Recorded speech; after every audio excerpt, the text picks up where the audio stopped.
Someone wrote in and shared that a prospective partner of theirs was terrified that she might be compelled to become lesbian or bisexual if we even occasionally opened our relationship up to women. Could we talk a little bit about how to define orientation and what that means? Absolutely. I'm Reid from reidaboutsex.com, and I so want to be funny in this video. I'm Cathy from theintimacydojo.com, and I really appreciate the question because a lot of people are confused and uncertain. I know the first time I kissed a woman and liked it, I thought I had to be a lesbian. Just like that Miley Cyrus song. Yeah. It was Miley Cyrus. Oh, Katy Perry! I'm so sorry, Katy. I'm so sorry. She's never going to speak to you now. It's all over. But we get to define who we are, how we want to define ourselves. And I understand the confusion and the hesitancy that can come there. So I really appreciate you sharing and asking this because there's probably a lot of people that wonder about it. Mm-hmm. The Sex Geek, I will speak for all Sex Geeks, not. My advice is your fear that you're going to turn into something because you go explore something is really a misunderstanding of labels.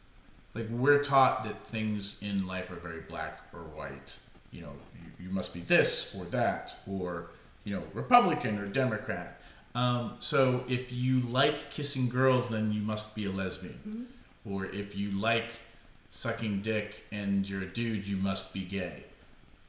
No. They're boxes that just... Like, that all went away in the 80s, folks. Like, we are further along now. And you get to basically be whoever you want to be. And if people want to bust your balls or your ovaries about that, then you just tell them very politely, with an open heart, passionately staring them in the eyes, being present with them. Reid and Cathy Vartuli said, suck it. If you're worried that you might like it, well, is it the worry that you might have to change your orientation? Mm-hmm. I think it's useful to ask that person what they think that would mean, because our society has so many definitions and rules about if you are this, you must be that. If you're female, you must act this way. If you're a lesbian, you must look like this. So asking and kind of pulling out some of the subconscious beliefs around it might release a lot of stress, because I know I've had friends or clients come to me and say that if I'm a lesbian, I have to look a certain way and wear combat boots and not sleep with men. Yeah. And the truth is, whatever label, however we want to choose to define our orientation, we get to be just who we are. And once we identify what the subconscious beliefs are, we can erase them a lot better. Yeah. The other thing that can help is that it might be that you just haven't found the label that's encompassing enough for you. That's a label you want to wear. Yeah. So, you know, maybe you're pansexual, or maybe you're genderqueer, or maybe you're, you know, a unicorn with penguin tendencies. Like, it doesn't matter. But creating a label, and the one that I would recommend to everyone, is that you are awesome sexual. Yeah, I love that. And this one. is stealing from my friend Lauren. And Lauren, if you're watching, thank you for that. I will not reveal your last name, unless you tell me to. The awesome sexual basically means if you're awesome, I might want to sleep with you. And then it's not about gender, and it's not about having to, you know, then because I claim the term or the label lesbian was put upon me, I must abide by all these rules. It's, you know, the orientation is, well, I'm curious, I like people, and if something feels consensual and healthy, then I can do whatever I want. Yeah.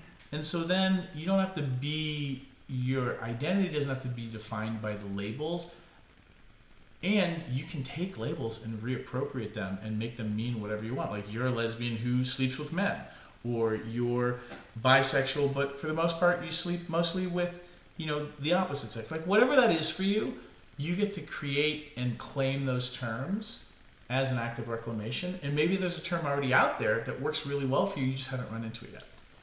I also encourage you to watch Reid's video on dating your species, or do look at the article he has on reidaboutsex.com. Because if this person, this prospective partner, doesn't choose to find a way to feel comfortable with this and you want to have open relationships where this works, they may not be your species. I don't know that I have a response to that. I think that was very wise, but I can't tell if it was because you're citing my material or if it was just a good answer. So as you get to know this prospective partner deeper, you may want to say, is this going to be a match? Is this going to be too much work to try to make this puzzle piece fit?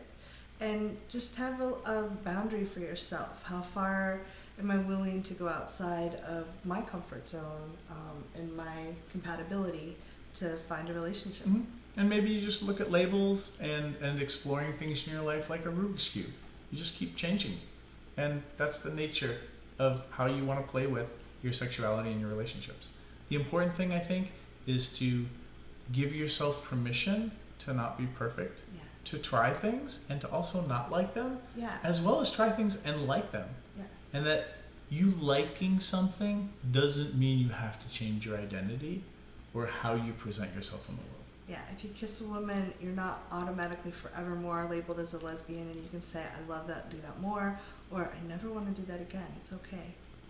The important thing is, are they good kissing? Comments below. What do you think? Thank you so much for listening. Yeah. Bye.